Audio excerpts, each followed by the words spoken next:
All right, this is great. I think I can actually handle this, although I'm not the local experimental film expert. I want to talk to all of you about process mainly, but also like, okay, your film, lots of dissolving. You said dissolving, and I would have said disintegrating. As I watch, it feels to me like the memories or the bits and pieces of a person that as you're watching them kind of disappear. And who knows what the actual intent was, maybe you can tell me. Yeah. So the process was I had taken all these photos of the British Avengers when I was not sleeping. I was taking photos of the screen, so I had this series of photos that then I printed and dissolved. So I'm laying underneath it, and my son helped me with one of them. Cool. Laying underneath it on the floor of the apartment, and it's in water and it's dissolving down, so there's movement in the still frame as it is being destroyed. The way I put it together, it was, along with the sound, was kind of to reflect a lot of the anxiety I was having at the time. This was starting to shoot when we were in lockdowns. It was, again, partially about insomnia, partially about anxiety, and then destruction. Awesome. I love it. I like all of our experimental films, but again, I'm not the area expert. I wish Eric was here because he's got such a background in loving experimental film and knowing the history of it and stuff. But I'm learning as I go along, and unfortunately, all three of you are my favorites of these. We had like maybe 80 submitted this year, experimental films. Your film, basically from the same window. Yes, it was through a window. It was through a window, and I noticed that occasionally it would focus on the screen, which I find fascinating. Yeah. But I've got a couple questions regarding the process on this. So you take us basically through a year of seasons. Yep. And the angle shifts a little bit, but not much throughout. I love the sound design in this and how it's utilized. I really dig it. And the other, what was the thing I was gonna? Is it a shot per day? I know that each shot is different lengths. Some of them you sit on longer. Some of them you're doing in fast motion. Some of them are almost still. But some are three in quick succession. My goal was like every day I'd shoot, and so I just had this camera set up in our kitchen, looking back towards the neighbors' rooftops, backyard, and I was thinking about other places as I was doing this because I thought I was going to be going to North Africa, South Asia, Middle East, as it's commonly called. So I had a trip planned, and of course all the lockdown stuff was happening, and so I did not go to the Persian Gulf and Egypt and all of these places that I was planning on going to. But I was looking out my window and seeing the pyramids of my backyard, and so thinking about other places. But then there's so it's a year's worth of recordings, shooting about 5 minutes every day, and then some days I'd forget, and it would go for like an hour or a half hour. So I just processed all the footage to go really, condensed it down, and then was just dealing with way too much footage. So bringing it down to 14 minutes. And then the audio is all sorts of recordings from that location, but also locations around where we used to live, which is Western Massachusetts, and that's where that is shot. And 2 years ago we moved here to Los Angeles and San Pedro down South Bay.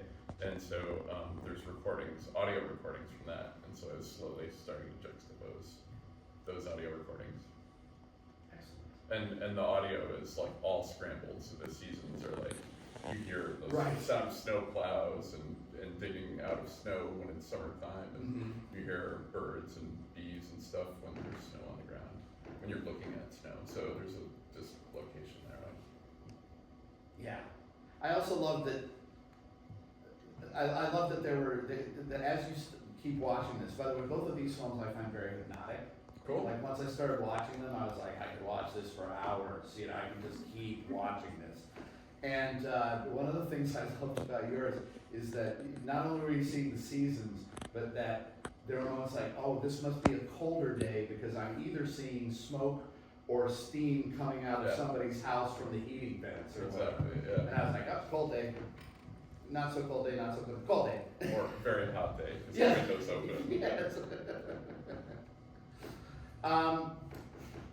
I've got a question for you. Okay.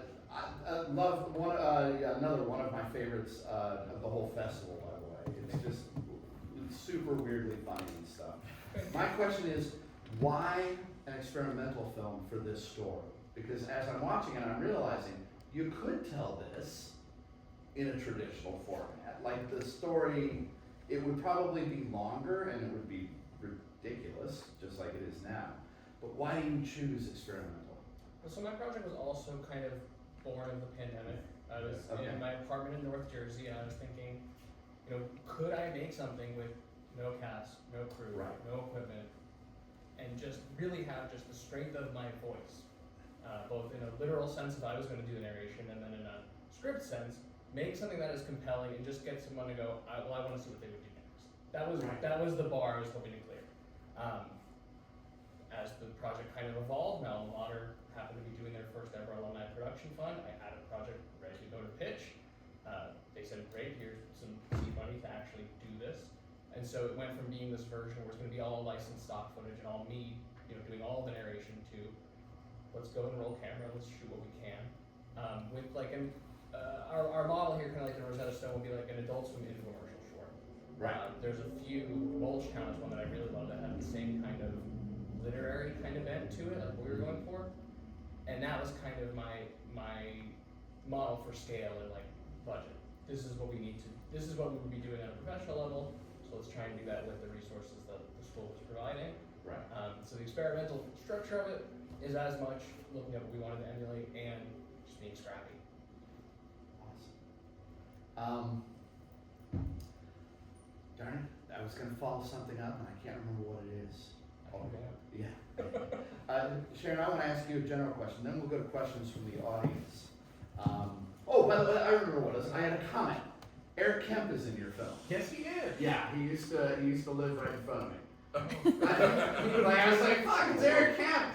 That crazy son of a He bitch. just went back to Colorado, otherwise I'm sure he would have been here with us tonight. Oh, I know he would have been, because he knew that we do this every year. So, he definitely would have been. He's a nice guy. I like him. He's the most recognized actor from the film. What? I get so many people. He sends me the screenshots every time. Hey, I think I saw you in the movie. People are never certain. His name is he's himself in the movie, but more than any other person involved, he gets recognized. Yeah, it's just so because when I first saw it, I was like, that's Eric Kemp. I called him up on the phone. I was like, dude, you're in this experimental film that's going into the festival this year. He's like, oh yeah, that was cool. So, Sharon, I want to ask you one thing. You curated this blog, and I'm just, there's some of it, along with Eric, because, so my question to you is, what do you look for in an experimental film? Because we saw a bunch of your taste and Eric's taste tonight. Yes. I don't know that I look for anything specific, and I think there are different kinds and styles in here. Yes. But these all seem to work together. Okay. And there's a progression of reflexiveness in many of them, and then there's play in many of them, and memory in many of them. And I just love your film so much. No. I don't know if you're like, whatever, put it in. So I think it's partially because I looked at all of them, which ones made sense together, and also the ones that had a lot of the presence of the filmmaker. Yes. No matter, and whatever style, the presence of the filmmaker is there. Yeah. I like Koshner's film a lot for that reason. And his films are always a little bit funny and funny on top of If being. he was here, I would ask him about the 7 stages of grief through his film. Oh yeah. And it's funny because I've known Eric for so long. I was literally watching this film going, I think I know what relationship this is about. I don't know. I just know it's like, this is the stages of grief. This is what this is. Yeah, I was like, oh God, I think I know what this is about. Holy cow! And I also I was really into when I close my eyes, I see everything. I love the flow of that one, where it starts so quietly and then eventually you're in flames and it's zooming and it's just that's great. Another one I could watch over and over and over again. All right, any questions from the audience? Oh, I believe that is Felix in the back, yes? I have 2 questions for you. Oh, How did you get snow in that? Cause I'm on computer and never has snowed in LA before. it was shot in Western Massachusetts. Oh. So they were very, so I moved from a place that had very obvious, aggressive seasonal change to a place that has very subtle. Yes. There is seasonal change here, which I appreciate, but it's very subtle compared to that, which is like yelling at you different seasons every day. Yeah, we have 4 months of spring, 4 months of summer, and 4 months of fall here. That's it. So, you had a second question? Yeah, for not what. What gave you the idea to have a weird beauty pageant for a secret menu at a burger place? So it's a lot of things are happening, right? In a very, very literal sense, the mall that I would go to as a kid was knocked down, and Epic Games now has their offices there. And that to me was kind of like a head trip. It was really hard to conceptualize this place that I used to go to and feel like I grew up is gone, and now a video game company is there. And so I was thinking a lot about that time in my life, and I was thinking about how I went right from being a student and then immediately joining the workforce, and how now as I'm older I look back and think that's pretty crazy. And so I took my real life experiences and just kind of put them through a funhouse mirror again and again and again. And then in another kind of parallel sense, I literally just pulled the phrase secret menu beauty pageant out of the ether and went, I think that's never been said before. And so that's why it literally is, there's a secret menu and there is a beauty pageant. And now if you Google that phrase, you get me. So I made something from nothing, which I constantly say is alchemy, and my wife tells me that's not what alchemy is.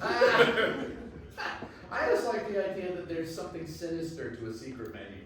Yeah. Oh, yeah, because yeah, the yeah. first time I heard about In-N-Out's secret menu, they're like, you heard of the secret menu? And like, there was a slight reaction like, no, should I? Like, yikes. And then, of course, there's nothing to it, but I love that. It's like, secret menu, go down here. And we play with genre in exactly that way. Like, I've seen the film with enough audiences now that I'm braced for how it plays. But I know what I made. But it starts with that almost true crime. You don't quite know where we're going tonally. There are jokes, but it's very dry. Then we move towards a blend of comedy and horror. It's kind of bleeding from both sides. The change in narrative tells you to clue in again. Yep. We're losing you in that hypnotic sense. Yeah. And by the end, it is sketch and it is farce. And I'm openly telling you, I cannot help you if you don't get the jokes by this point. And I want the audience to know that they're in safe hands. So we end it with the song, which we didn't originally, and people didn't necessarily leave like remembering how funny and silly it is. So the song really sells it. Anyone else? Anyone else? Yes. A quick one for Neil. Did you ever share your film with the neighbors that you filmed? No, and their child was in it. Their child was like she's like a really happy kid. It's like kind of amazing. I mean, my partner's here too, and we were both laughing about like in the back. But no, we haven't, and we moved away. So, oh, sorry guys. I mean, I guess I could try. I just haven't shown it. I mean, this is the first. This is world premiere, people. Oh, So, excellent. We're honored. a lot of other festivals, they turn up their nose at that shit. Yeah. It's fine. Yes. Neil, I was wondering what happened to the light bulb in the left of the screen because Oh, right? it went away and I was curious what happened to it. What happens to it? Yeah. Does it break? Does it stay? It just remains there. It actually, by the time we sold the house, the light still functioned. It never broke, but it always drove me crazy. This window, the house is crazy, but like, it's a over 100-year-old house, and the window is kind of like smashed up against the side of the garage, and so you don't ever have like a clear view of anything. So that was like the clearest view, and it was really not our backyard. It was really like the neighbors' roofs and a little bit of our backyard. So occasionally I would frame it up to do that. I would be like, oh, that's pretty good. But it's like, I like stuff that's a little got a wobble to it. So like, there's definitely, that's a weird, yeah, good Cool. question. Yeah, I was just curious. 'cause Yeah. I don't know. Sal, anyhow, Saying about the time lapse, so I found the part that kind of kept me sort of really intrigued was how the camera would kind of like show the street, show the what do you call it, the window, whatever. Was that intentional, or was it just that it kind of fading? It was intentional. I mean, it wasn't like I planned it out, but it was definitely like day-to-day improvisation. Part of it is that the quarter bath is right there, so you know, as one of us is going to the shitters, we bump into the camera. so that's it too. Like, it's not perfect. Yeah. So like there'd be periods, and then also you turn on and off there was what they call the China ball, you know, one of those bulbs that would show up on the reflection, or you'd see a reflection of the light coming in from the other part of the kitchen. And so those are things that I know what I'm looking at, so I, you know, because I'm editing this for hours, but it's really like that stuff showed up in the frame, and it's like, oh well, you know, yeah. So anyway, the critters. It's about the critters, though. yeah, okay. Well, folks, let's give these people a hand. Thank you so much. Folks, enjoy yourselves.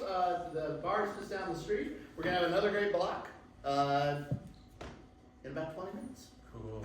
Thanks. Thank you. Thank you. Thank you. Thank you. Got dark.